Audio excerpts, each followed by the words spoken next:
As we continue on the journey of exploring the Ten Commandments, we've been looking at the what they are. What are the Ten Commandments? And then in addition to that, we've been digging a little bit deeper and asking the why of the Ten Commandments.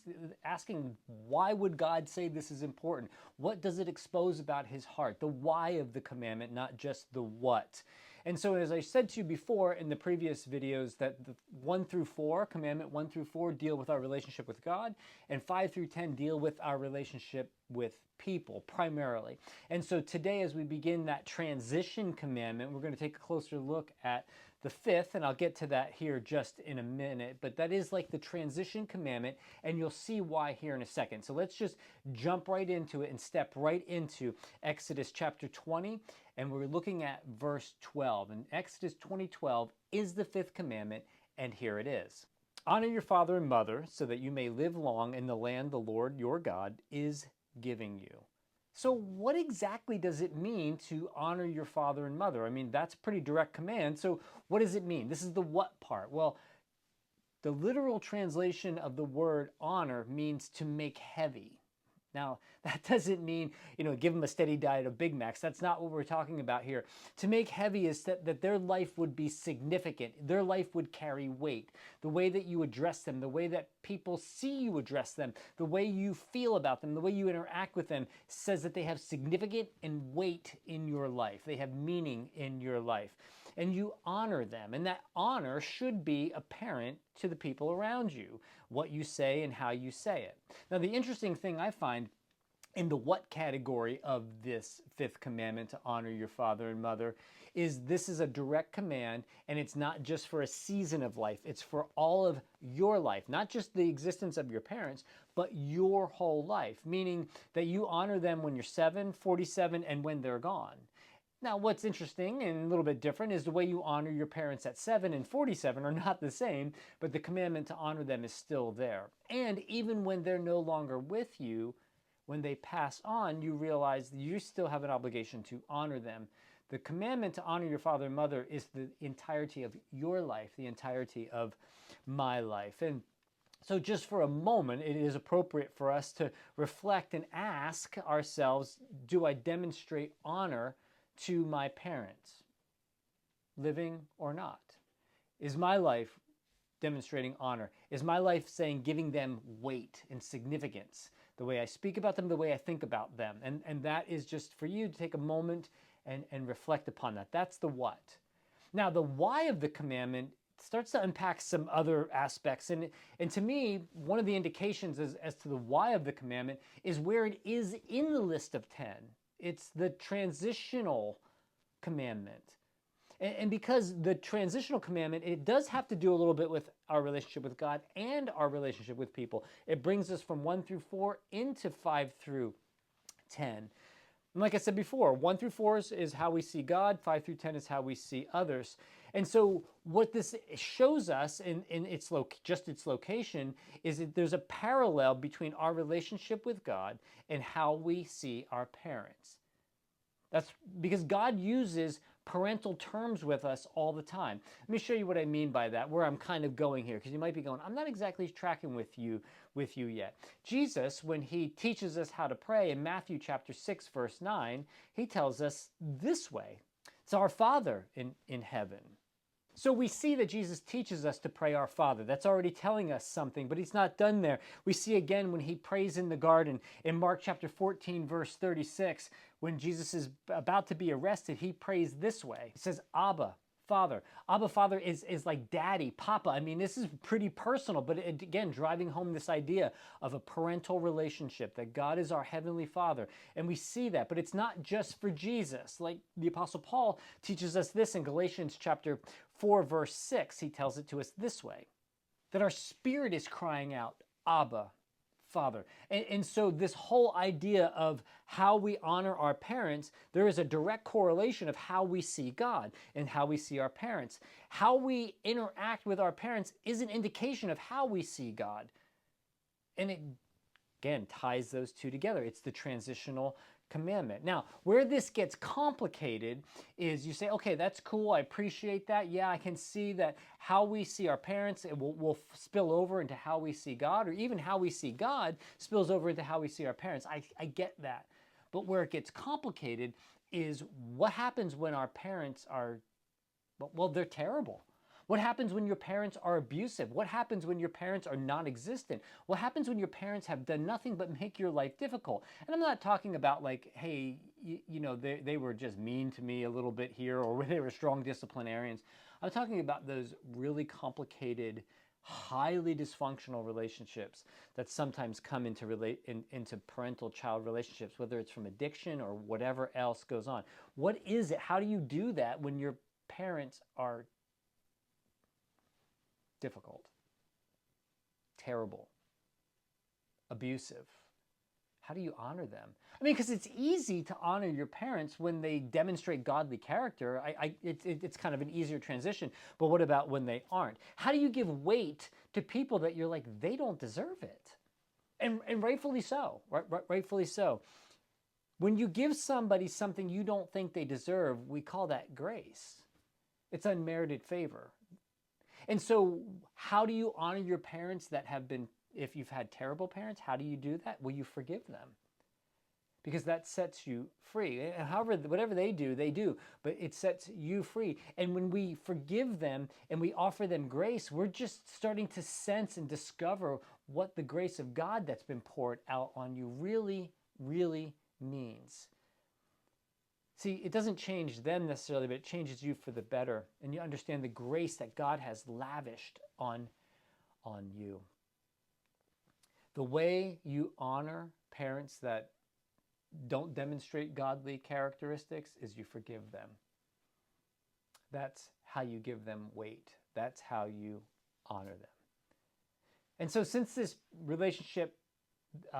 commandment parallels our relationship with God, I can ask then, are my words and my actions to my parents or to their memory applicable to how I would address God? These are moments of reflection, like how I see them, how I see God, and just begin to unpack that. Because really what happens is how I treat or speak about or live among my parents, unless they've passed on, really shows me where my heart is and really exposes my heart. You see, this is the heart of the fifth commandment. It kind of ties them together, how we see God, how we see our parents, and what we may have to do, and maybe forgive them, or we may need to make sure that our words and our actions bring honor and weight to our parents, because ultimately that is what we are saying about how we see God. Now, one final note on this commandment to honor our father and mother. It says, if we do, we will live long in the land the Lord your God is giving you. Okay, cool. Got that. That's awesome. And so what I understand and pull from that, just as a brief, quick idea, is when this command is lived out as a cultural norm, there is a blessing upon that nation, upon that land. When it's not lived out as a cultural norm, that blessing is removed. The living long in the land the Lord your God is giving you. So, honor your father and mother. The what is pretty obvious. The why has a lot to do with our heart and how we see God and as our Heavenly Father. Now, which immediately brings us to the sixth commandment. So the sixth commandment is Exodus chapter 20, verse 13. So here we go. You shall not murder. Out of all of the 10 of those commandments, this one I feel like I could just step over. I'm like, thou shalt not murder. You shall not murder. 4 words, got it. I'm not really worried about committing murder, to be honest with you. Like, that's not anywhere on my agenda. And so for me, I would say it's easy to just step past it. But anytime I do that, I'm like, well, let's just slow down and dig a little bit deeper, because there may be something else that I need to understand. So even when I dig a little bit deeper, I'm going, yeah, no, I'm okay. I'm not overly concerned about murdering anybody. And then I thought, well, okay, sometimes I've heard this commandment presented as thou shalt not kill. And so then that becomes a little bit of a problem. The King James translation gives it to us that way, that thou shalt not kill, but that's not really accurate. Because if thou shalt not kill, that means that eliminates cheeseburgers, barbecue, bacon. I mean, that's not going to work for me. It eliminates hunting or fishing. And so you're like, no, that doesn't seem to add up. And it eliminates those situations in my home where I hear my wife screaming for me from the bathroom because there's a millipede on the floor and I need to come kill it. basically my job. And when I show up and I would say, honey, well, that's 6 commandments says I can't kill that thing. That wouldn't work in my home, okay? So it does not mean kill, it means murder. And so then we have to define what is murder. Thou do not commit murder. Thou shalt not commit murder. And murder is the unlawful killing of a human with deliberate malice. That's what this commandment teaches. The unlawful killing of a human being. That's murder. And that is what we're commanded not to do. That's the what of the commandment. And again, even still, digging deeper and asking those questions, I'm not really worried about that.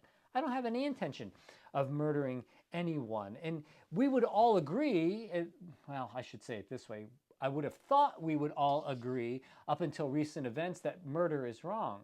But here in the recent events, I've seen people celebrate assassinations.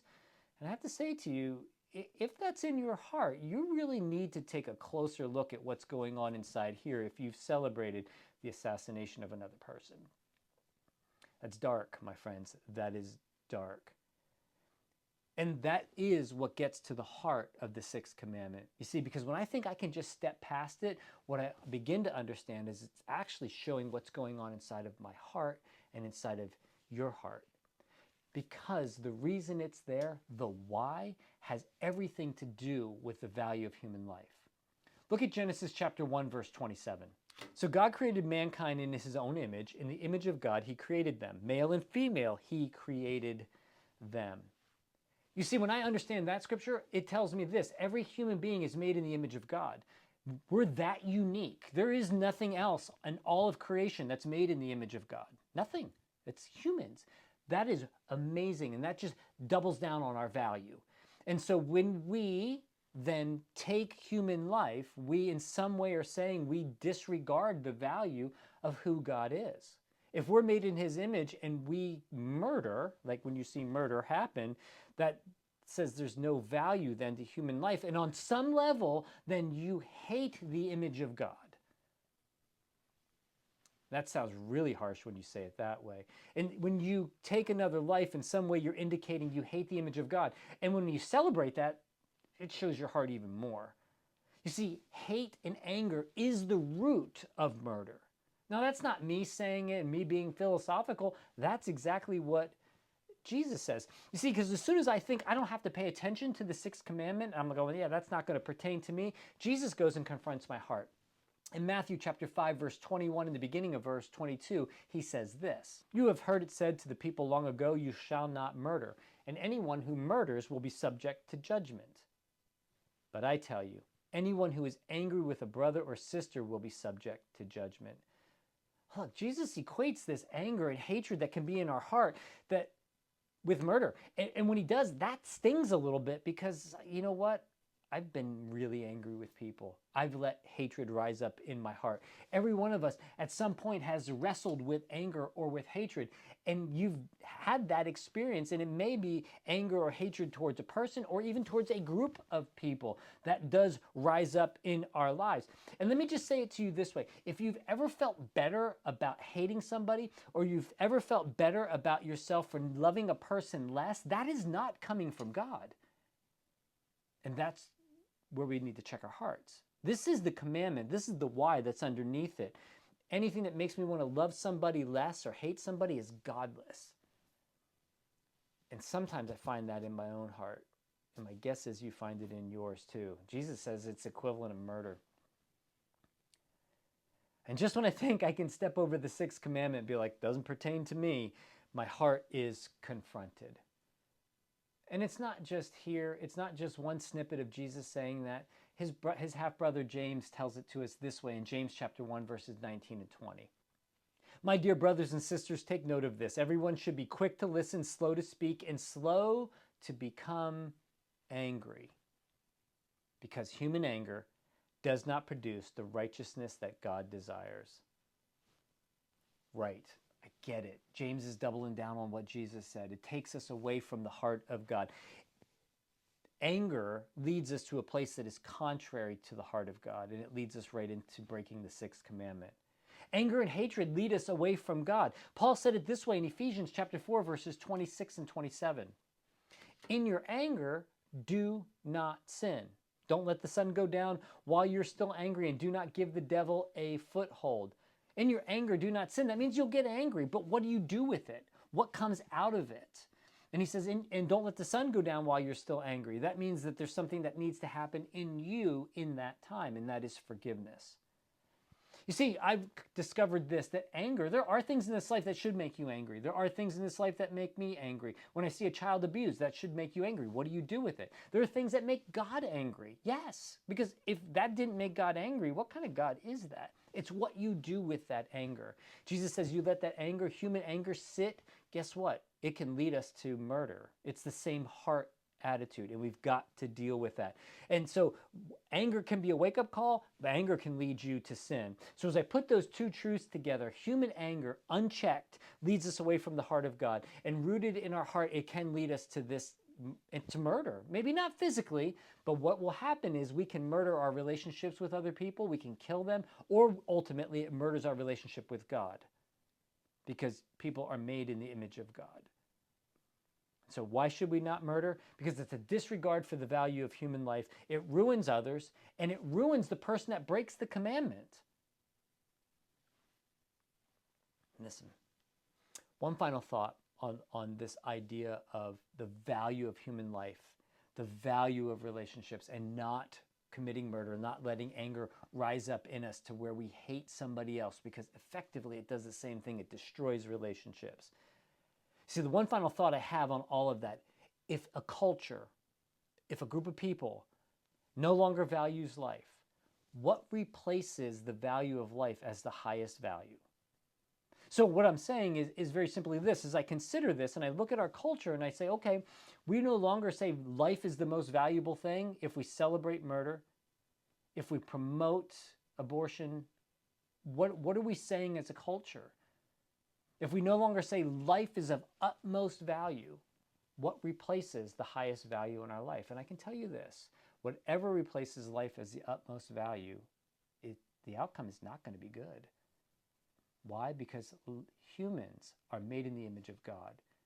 And when we disregard the value of life, we're rejecting God wholeheartedly. So, as I look at these two commandments we covered today, honor your parents and essentially value life. Why? Well, one exposes our relationship with God. It's how we see our parents is how we see God, and how we see God is how we see our parents. I mean, all of that is kind of intertwined. And then in addition to that, people are made in the image of God. Do not let anger rise up in your heart, because ultimately that's murder. And do not ruin and kill relationships is what we understand. Why?